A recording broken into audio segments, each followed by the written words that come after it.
여기 이 중학교 2학년 때부터 이 낙천교회를 이렇게 다녔던 것 같아요. 가만히 뒤에서 보면서 우리 수진 자매 저희 학생들 때 같이 학생에서 일했거든요. 우리 지금 호칭을 어떻게 해야 될지 몰라서 이인숙 집사님이에요, 권사님이요? 집사시니까. 예. 같이 이렇게 아이들 키우면서 우리 백 권사님하고 같이 그렇게 신앙생활 같이 했던 분들이고요.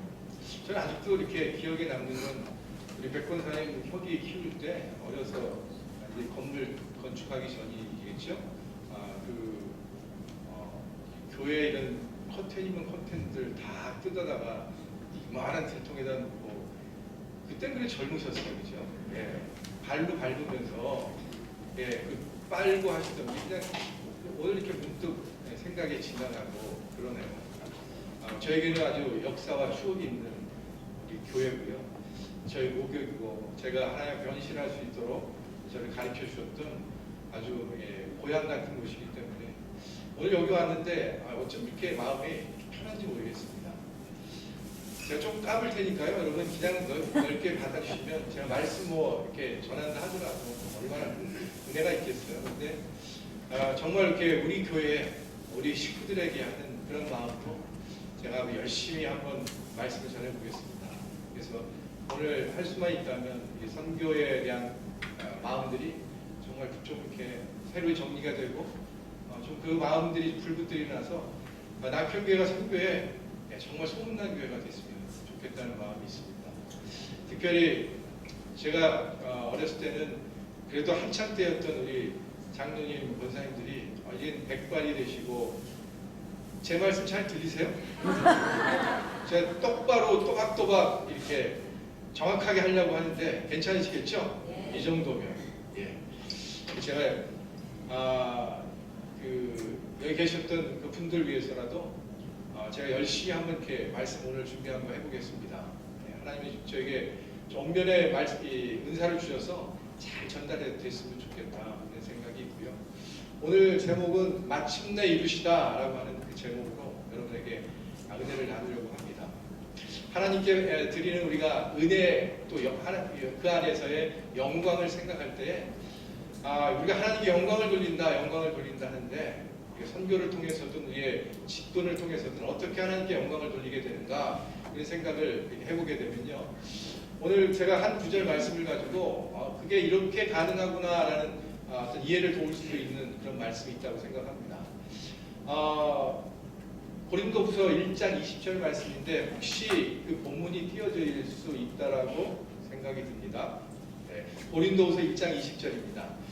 이 말씀을 이렇게 보면은요, 하나님께 우리가 어떻게 영광을 돌릴 수 있는가 그런 내용들을 담고 있는데 우리 한번 소리내서 한번 읽어볼까요? 같이 읽겠습니다. 시작. 하나님의 약속은 얼마든지 그리스도 안에서 예가 되니 그런데 그로 말미암아 우리가 아멘하여 하나님께 영광을 돌리게 되느니라. 아멘. 여러분 여기 보면 하나님의 약속이 얼마든지 그리스도 안에서 예가 된다라고 얘기합니다. 우리가 마음으로 동의할 수 있다라는 거예요. 하나님의 말씀이 하나님의 약속이 있는데 그 말씀하셨던 계시와 그 계획들과 그 비전들이 우리가 들었을 때에 우리가 그리스도 안에서 언제나 예. 근데 그 예가 언제나 그렇다라고 얘기를 하는 겁니다. 여러분도 하나님께서 여러분에게 비전과 꿈과 선교에 대한 마음들을 주시면 여러분 언제나 예 하실 수 있으신가요? 예, 그리스도 안에서 예가 가능한 줄 믿습니다.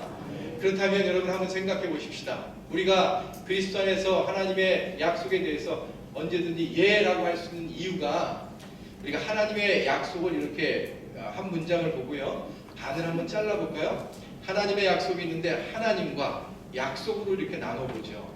그러면 우리가 그리스도 안에서 언제나 예한다라고 하는 것이 우리가 그 약속의 내용, 하나님과 상관없이 그 약속의 내용이 그럴듯하고 될성 싶고 그것이 되면 우리에게 유익하고 그러기 때문에 그리스도 안에서 우리가 그랬으면 좋겠습니다 하고 동의를 합니까? 아니면 그 약속의 내용은 우리가 실현 계획이 별로 없을 것 같기도 하고 우리 현실감 갖기 없는 것 같으면서도 그 약속과 상관없이 그 약속을 하신 이가 하나님이시기 때문에 우리가 언제나 그리스도 안에서 예라고 합니까? 어떤 걸까요, 여러분? 첫 번째, 두 번째요. 여러분은 약속의 내용을 보고 하나님 앞에 동의를 합니까? 아니면 그 약속을 하신 이가 하나님이시기 때문에 하나님을 아는 지식 안에, 지혜 안에서 우리가 예합니까?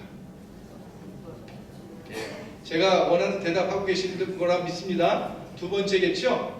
우리는 약속의 내용과 상관이 없어요. 그것은 우리가 볼 때는 그렇게 될지 안 될지도 잘 모르겠고요. 어쩌면 이게 우리에게 됐을 때 어떤 유익을 줄 수 있을까도 가늠할 수가 없습니다. 그럼에도 우리가 믿음 안에서 하나님이 하셨던 그 약속에 대해서 우리가 받아들이고 그리스도 안에서 예라고 할 수 있는 이유, 그걸 동감하고 그렇습니다 하나님, 내가 거기에 동의합니다, 내가 그것을 믿음으로 취합니다 라고 하는 그 이유가 있다면 하나님이 그 약속을 하셨기 때문에, 약속을 하신 이가 하나님이기 때문에, 내가 아는 그 하나님은 어떤 하나님이기 때문에 우리가 그 하나님이 하셨다면 약속의 내용과 상관없이 이 말씀에 대해서 우리가 동의합니다, 이해합니다. 그렇게 우리는 여지껏 신앙생활을 해왔다라고 믿습니다. 아멘. 우리가 바라보는 것은요, 그래서 어떤 보여지는 현상이나 어떤 내용들이나 어떤 업적이나 이런 것들이 아니라 하나님 그분이 우리에게 하셨던 말씀, 그래서 우리에게 선교를 말씀하셨다면 그 과정이 어떻게 진행되고 우리의 보기에는 마치 쪼그라든 것 같고 실패한 것 같고 아니면 어떤 곳에서 어떤 그 진행이 멈춘 것 같은 그런 상황이 온다 할지라도 그것을 명령하신 이가 하나님이기 때문에 우리가 거기에 동의하고 끝까지 그 일들 가운데 수행하고 나가는 줄 믿습니다. 이 마음에 동의한다는 거예요. 마음의 것을 받아들인다는 거예요. 그것은 하나님이 누구신지를 아는 그 기본적인 지식 때문에 나에게 역사하시는 그 하나님이 신실하시고 선하신 분이시고 이 땅의 창조주시고 이 땅의 좋은 계획들로 인해서 행하시는 분이라는 걸 우리가 이미 알고 있기 때문에 그분이 말씀하신다면 내용과 상관없이 내가 그리스도 안에서 언제나 예할 수 있다라고 말하는 것입니다. 그러면 우리가 이렇게 동의했다, 우리가 내적으로 그것을 동의했다라고 한다면 신앙에는 반드시 그것이 외적인 표현이 필요합니다. 그래서 내가 동의했다면 그것에 대해서 그런 동의된 삶을 산다, 그렇게 되기를 원하는 삶을 산다, 그것을 내가 입으로 고백하고 표현한다 라고 하는 것이 어떻게 우리 삶 가운데 표현될까요, 여러분?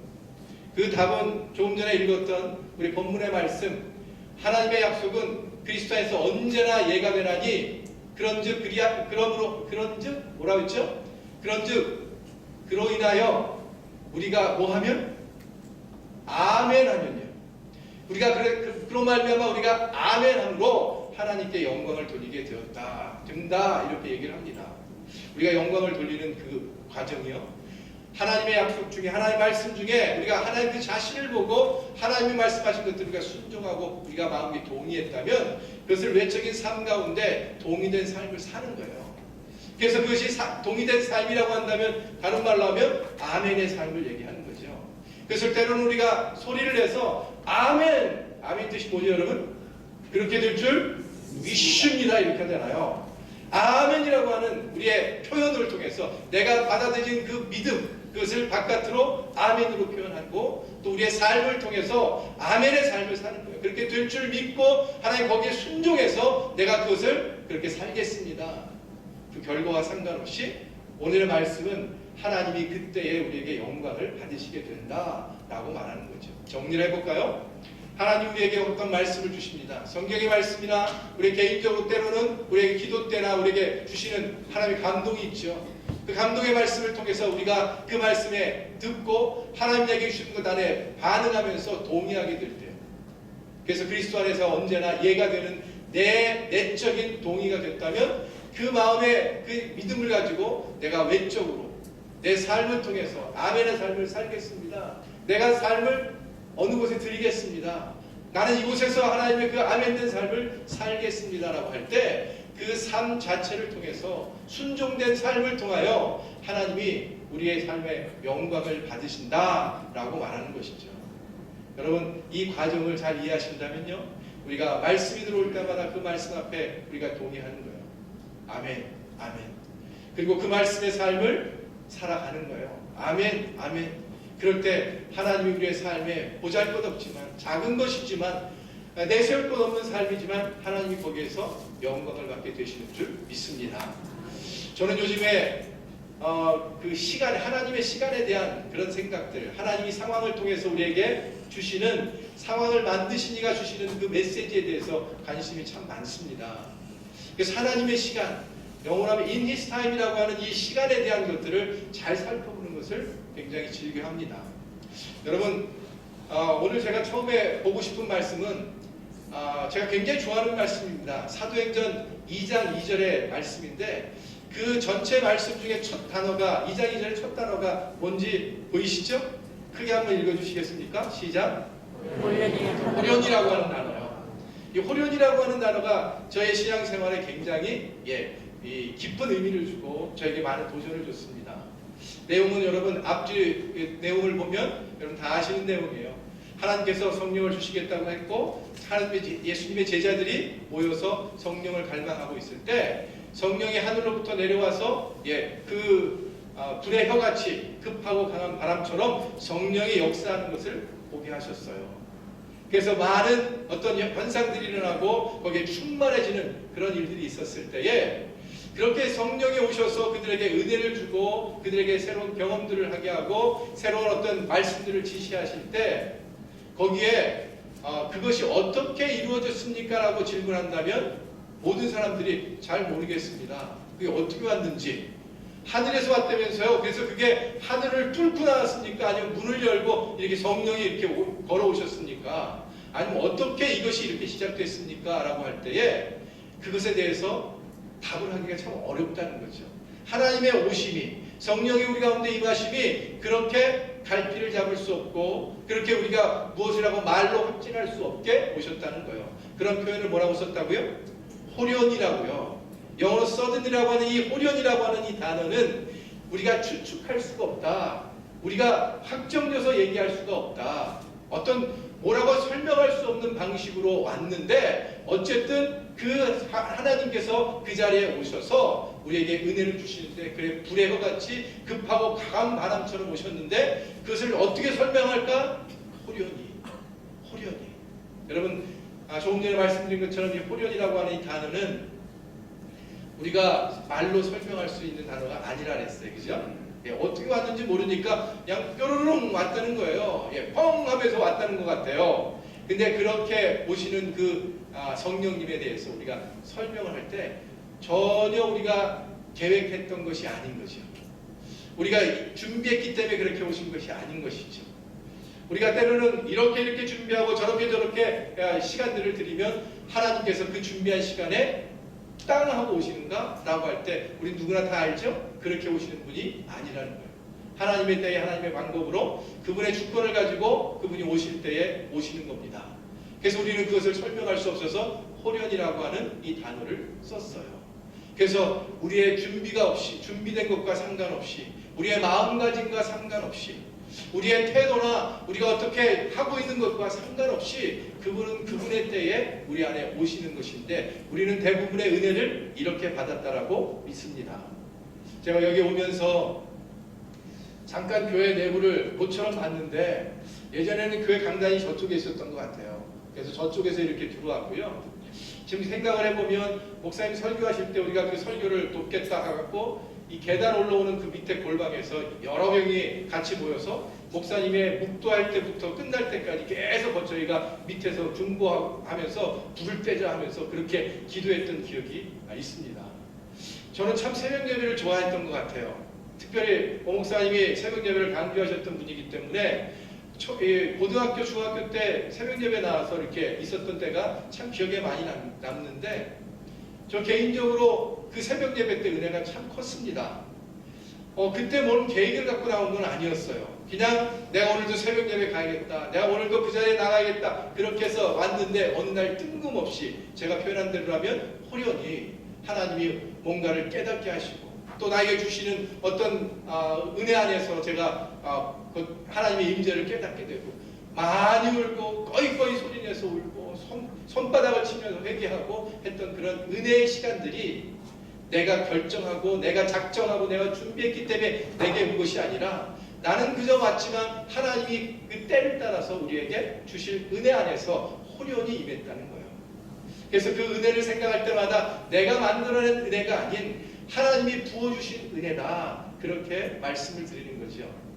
그랬을 때 우리가 이것을 왜 이렇게 자세하게 말씀드리냐 하면, 호련이라는 것을 우리가 예측할 수 없어서 이렇게 아무리 준비했다고 하더라도 하나님이 결정하지 않으시면 오시지 않는 것인데, 이걸 반대로 얘기한다면 우리가 때로는 준비가 안 됐다라고 하고, 또 우리가 어떤 마음적으로 부담이 있고 어떤 내가 지금은 하나님을 멀리 떠나 있다라고 하더라도 하나님이 호련히 못하실 일이 없는 그분께서 우리의 삶 가운데 은혜를 주시기로 결정했다면 어떤 상황 가운데라도 못 오실 상황이 없는 줄로 믿습니다.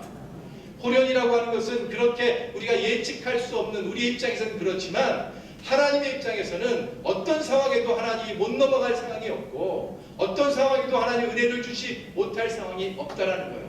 내가 마음을 닫고 있다 할지라도 그분은 호련히 우리의 삶 가운데 가장 적절한 은혜를 주시기 위하여 그분의 방법을 통해서 우리에게 결국은 은혜를 넣어주실 줄로 믿습니다. 깨닫게 하실 줄로 믿습니다. 주변의 사람들을 통해서 하나님이 누구이신지를 알아가게 하실 줄 믿습니다. 그래서 우리가 여기에 계신 모든 분들에게 질문하는 거예요. 여러분, 이러한 하나님의 못하실 일이 없는 그분, 나의 상황과 상관없이 나에게 오실 수 있는 그분이 우리가 예배 가운데 나올 때마다 어떻게 여겨주실까요? 그 하나님은 우리에게 호련이라고 하는 단어에서 우리의 예배를 드릴 때마다 못하실 일이 없는 그분은 우리에게 기대감이라는 것을 주세요. 그래서 이 기대감은 하나님, 내 형편은 이렇지만 하나님은 저에게 오실 수 있는 오늘이 될 수 있음을 믿습니다. 오늘도 저에게 은혜를 주실 줄로 믿습니다. 설령 오늘 은혜가 없다 할지라도 하나님, 계속해서 나는 하나님 앞에 존전해 나가 엎드리게 될 때에 하나님은 나에게 하나님의 때에 하나님의 방법으로 나에게 주실 은혜를 갖고 오시는 분인 줄 믿습니다. 내 형편과 상관없이 호련히 임하실 주님을 찬양합니다 라는 것이요. 이 호련이라고 하는 단어를 우리가 생각한다면 그렇듯 하나님 앞에 대한 기대감을 갖게 한다는 거예요. 여러분, 오늘 이곳에 오실 때 저라는 사람에 대한 오랜만에 만나는 반가움을 넘어서서 하나님을 만난다라고 하는 것에 여러분 기대감을 갖고 계신가요? 그 기대감을 갖고 이 자리에 오신 줄 믿습니다. 하나님을 생각할 때마다 오늘 나의 문제 가운데 못하실 것이 없는 그분께서 나에게 나의 삶과 상관없이 오셔서 우리에게 은혜를 주실, 또 우리의 삶을 변화시키실, 또 우리에게 새 비전을 주실 오늘이 그 첫날이 된다라고 하는 그 기대감이 우리 안에 하나님 옆에 나올 때마다 충만해야 될 줄로 믿습니다. 여러분, 그렇게 기대하시죠? 오늘뿐만 아니라 하나님 옆에 나간다는 것은 그렇게 우리에게 기대감을 갖게 만든다는 거예요. 그분이 어떤 분인 줄 알기 때문에, 하나님은 우리에게 그렇게 하실 수 있는 분이기 때문에 오늘도 그 기대감의 충만한 가운데 우리가 예배드리게 되는 줄로 믿습니다. 보통의 하나님의 일은 이렇게 호련히 시작이 돼요. 이 말을 꼭 드리고 싶은 것은 우리가 시작하는 게 아니라는 것이죠. 우리가 계획했기 때문에, 우리가 선포했기 때문에 그때로부터 하나님이 움직이시거나 역사하시는 것이 아니라 이미 하나님이 오래전부터 갖고 계신 그 계획으로 인하여 우리가 그 앞에 순종하는 것이고 그분의 그 계획 가운데 우리가 수종되는 것이라는 것이죠. 그래서 이렇게 은혜를 포함해서 하나님의 일들은 그분의 주권 안에서 하나님께서 우리에게 그렇게 기대감을 갖고 호련히 시작했다고 말을 하는 것입니다. 하나님의 일들이 그렇게 호련히 시작돼서 우리가 그렇게 출발을 했다면 그 일들은 어느 순간, 어느 끝에서 우리가 끝나게 되어 있는 것도 여러분 우리가 알아야 될 부분이라고 생각합니다. 여러분, 믿는 자도 고난이 있을까요? 없을까요? 있겠죠? 없었으면 좋겠는데 믿음을 갖고 있어도 우리가 고난을 당합니다. 단지 고난 앞에 우리는 어떻게 대처하느냐가 우리가 갖고 있는 크리스찬의 정체성인 거예요. 그래서 우리가 고난을 당하지만 한 가지 더 여쭤볼게요. 고난이라는 것이 영원할까요? 끝이 있을까요? 믿으십니까, 여러분? 고난은 끝이 있는 줄 믿습니다. 고난은 끝이 있기 때문에 우리가 한번 해볼 만한 거예요. 고난이 만약에 끝이 없다면 그 고난 붙들고 싸울 그런 어떤 기대가 되겠습니까, 여러분? 지옥이라는 것이 우리에게 주는 아주 두려운 요소가 뭘까요? 고통일까요? 저는 그 고통보다 더한 것은 그 고통이 영원하다는 것이라고 생각합니다. 우리가 눈물도 없고 늘 기쁨만 있는 천국이 우리에게 소망되어지는 건 그런 것들을 한번 경험하는 것이 아니라 그것이 영원하다는 것이 우리에게 주는 큰 소망이라고 생각이 들어요. 그런 면에서 이 고난이라고 하는 것은 끝이 있는데 마치 우리가 동굴을 타갖고 끝도 없는 동굴을 헤쳐나가는 것이 고난이 아니라 그 동굴을 해서 어떤 마지막에 뚫리는 부분이 있는데 그걸 다른 말로 하면 터널이라고 하겠죠. 그 터널이라고 하는 것이 기대가 있기 때문에 내가 그 길을 이렇게 걸어올 때에 마침 내가 결과적으로 도착할 그곳에 그 마지막을 생각하면서 우리가 가는 것이 고난을 통과하는 우리의 믿음이 되어야 된다고 보는 것이죠. 여러분, 그래서 우리 한 구절을 더 볼 텐데요. 신명기 8장 16절 말씀을 같이 읽어야 되겠습니다. 같이 읽어볼까요? 시작.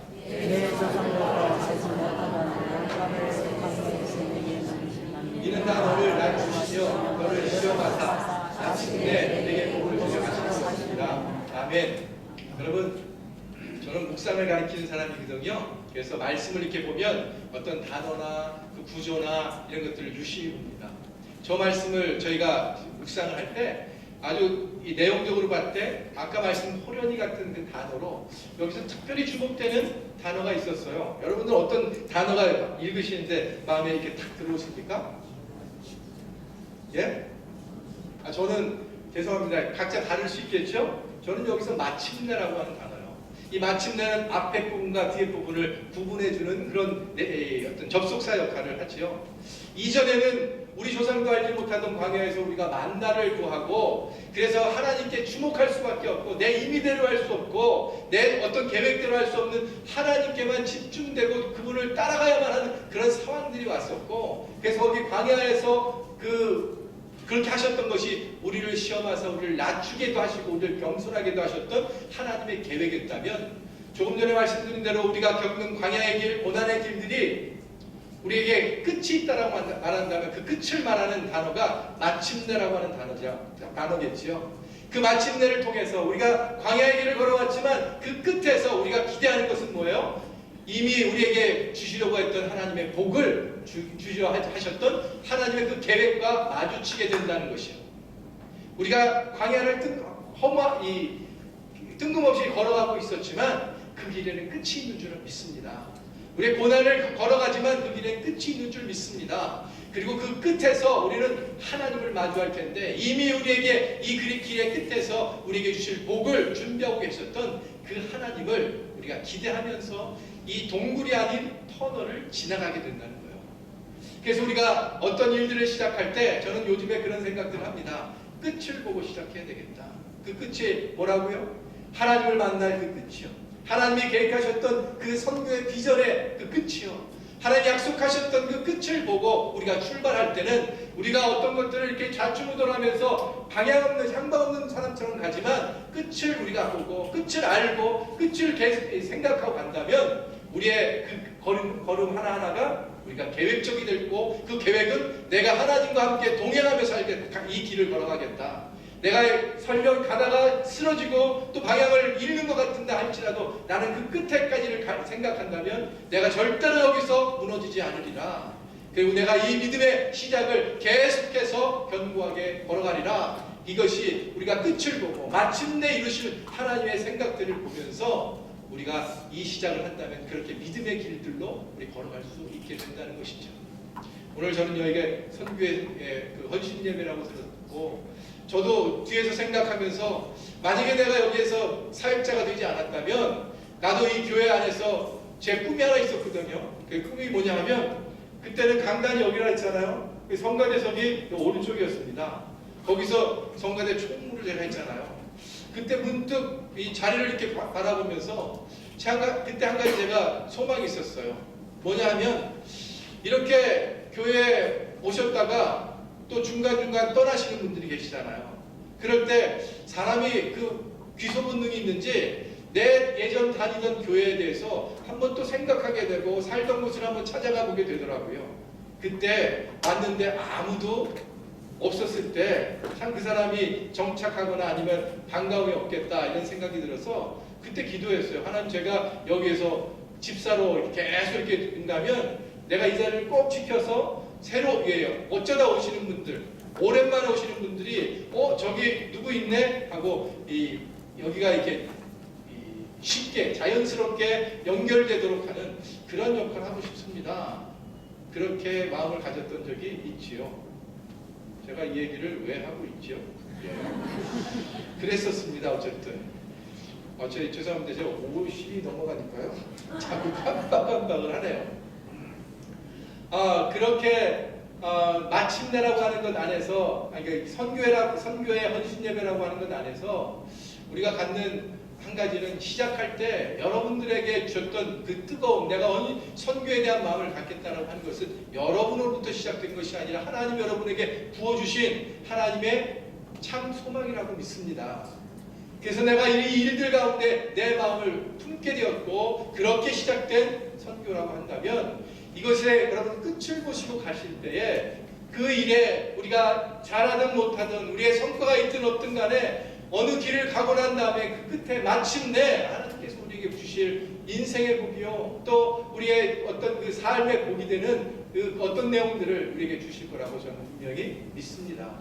우리의 문제는 뭐예요? 중간중간 휘청휘청할 때 이 길이 아닌 게벼? 라고 하면서 그 길을 벗어나는 그것 안에서 우리가 마침내까지 결과까지 목적한 그 목적지까지 도달하는 것이 우리 안에 굉장히 어렵다는 것을 세상 발견하게 돼요. 하나님이 일을 시작하셨다면 분명코 하나님이 그 부르심의 소명 안에서 그 일을 이루실 줄로 믿습니다. 그리고 그것이 오늘 여러분과 저 안에 그것이 확인되고 결정되고 다시 다짐되는 그런 시간이 되기를 주의 이름으로 축원합니다. 우리가 이렇게 호련히로 시작돼서 마침내로 이렇게 되는 전체 시간이 하나님의 주권 안에 있다고요. 하나님이 결정하셔서 시작됐고 하나님이 마치시는 그 마치는 날까지 우리가 그 길을 걸어가는데 우리가 그렇게 시작되었다, 하나님으로부터 시작되었다 할지라도 그 가는 길에 어려움이 있을까요? 없을까요? 있겠죠? 예, 그 길은 우리가 이해 못하는 일들이 벌어질 수 있어요. 그리고 이게 정말 맞는 길인가, 옳은 길인가, 과연 이것이 정확한가, 이런 것들을 우리가 의심케 되는 상황들이 우리 안에 벌어질 때가 있습니다. 오늘 본문은 좀 늦게 나왔지만요, 오늘 본문 여러분 읽으신 대로 사도행전 1장 8절의 말씀이에요. 사도행전 1장 8절의 말씀 여러분 다 아는 것처럼 오직 성령이 너희에게 임하시면 너희가 권능을 받고 예루살렘과 온 유대와 사마리아 땅끝까지 이르러 증인되리라, 그렇게 말씀하신, 다 아시죠 여러분? 예, 여러분 이 본문의 말씀을 우리가 볼 때에 거기 보면 성령이 너희에게 임하시느니라고 해요. 우리는 모두가 어떤 일들을 하기 위하여서도 또 우리가 신앙생활을 하면서도 우리가 갈망하는 것이 뭐예요? 하나님이 내 가운데 임재하시는 거예요. 성령이 내 안에 오시는 거예요. 그 성령이 너희 안에 임하시면 이 단어를 너무너무 기대하고 사모합니다. 그것이 은혜인 것 같아요. 우리 기대하지 않습니까 여러분? 성령이 여러분 가운데 충만히 거하시길 주의 이름으로 축원합니다. 그 성령이 너희에게 임하시면 뭐라고 나오냐면 너희가 권능을 받고 그래요. 권능이라는 건 다른 말로 하면 뭘까요? 능력이라는 거죠. 이걸 다른 말로 하면 두나미스라고 하고요. 두나미스라고 하는 이 단어는 다이너마이트라고 하는 그 단어가 연관이 돼요. 어떤 내용이에요? 파워를 얘기합니다. 아주 폭발적인 어떤 힘을 얘기하는 것이죠. 그래서 이 성령이 너에게 임하시면 너희가 권능을 받고, 이 부분을 우리가 해석할 때 어떻게 해석을 해요? 우리가 주의 뜻을 품고 우리가 어떤 길을 가는데 주께서 그 일을 감당하도록 성령이 우리에게 임하시면 하나님 우리가 그 일을 감당할 수 있는 힘을 준다, 능력을 준다, 권능을 주실 것이다 이러는데 그 권능의 그림 총사진이 뭘까요? 마치 우리가 어떤 연약했던 우리 몸이 강성해지고 우리 교회 공동체가 더 부흥하고 더 크게 되고 또 어떤 일들이 잘 되고 또 말하는 것 안에 말씀의 권위가 있어서 듣는 사람으로 하여금 정말 말씀 앞에 마음이 바뀌고 회개하고 변화되는 그런 일들이 막 일어나고 병 고치는 은사를 통해서 막 이 아픈 사람의 병을 고쳐지게 되는 그런 권능에 대해서 우리가 생각을 하게 됩니다. 저도 그런 생각을 했어요. 하나님 성령이 충만하게 저에게 임하시면 우리가 권능을 받게 되는데 그 권능이 필요합니다. 그래서 한마디로 저희 식의 표현을 한다면 성령이 우리에게 임하시면 너희들 다 죽었어, 이런 거죠.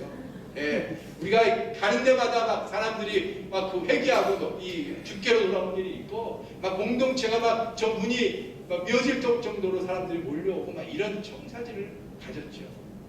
그 다음에 주시는 말씀이 뭘까요? 성령이 너희에게 임하시면 너희가 권능을 받고 예루살렘과 유대와 사마리아와 땅끝까지 이르러 뭐가 된다고요? 증인이 된다고요.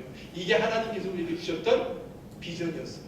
땅끝까지 이르러 증인되도록 하기 위하여 곳곳마다 너희들이 퍼지게 될 것이고 내가 그 일을 위해 너에게 성령의 권능을 주겠다. 이것이 그 하나님께서 우리에게 주신 약속이었어요.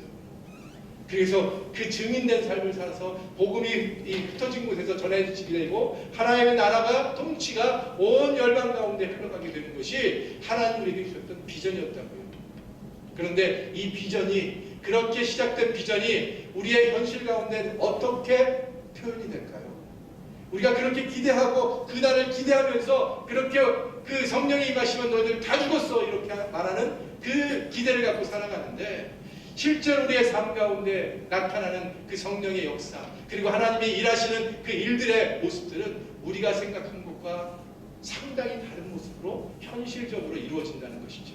그때 우리는 어떻게 이 문제를 받아들일 것인가? 우리가 그 상황으로 볼 것인가? 아니면 하나님이 누구신지를 보면서 우리가 거기에 그 상황과 상관없이 하나님 앞에 있어야 되는가를 여러분에게 다시 한번 도전하고 싶은 거예요. 이 본문의 말씀을 제가 어느 날 묵상을 하면서 하나님이 성령이 너에게 임하시면 너희가 권능을 받고 이렇게 해서 증인된 삶을 살겠다는 이 말씀이 저에게는 너무 익숙한 말씀인데 내가 이 말씀을 어떻게 해석할까요? 이 말씀이 어떻게 나에게 새롭게 다가올까요? 하는데 저에게 한 가지 그냥 생각이 지나갔어요. 저에게 감동을 주신 건 너 이것을 해석하려면 한번 뒤집어 볼래? 그렇게 얘기하는 거죠. 이건 여러분 좀 찾아보셔야 됩니다. 제 나름대로 해석이었어요. 그런데 그것이 이 말씀을 뒤집어 보니까 그 안에 속뜻이 보이더라고요. 그래서 이 뒤집어 본 말씀이 사도행전 1장 8절을 뒤집으면 몇 장 몇 절일까요? 8장 1절이겠죠? 여러분 한 번만 이걸 찾아보시겠습니까? 사도행전 8장 1절 말씀인데 우리가 같이 좀 읽어봐야 될 것 같아요. 사도행전 8장 1절 말씀입니다. 거기에 보면 두 번째 줄부터요. 그날에 여기부터 한번 읽어볼까요? 예, 그날에 한번 읽고 시작.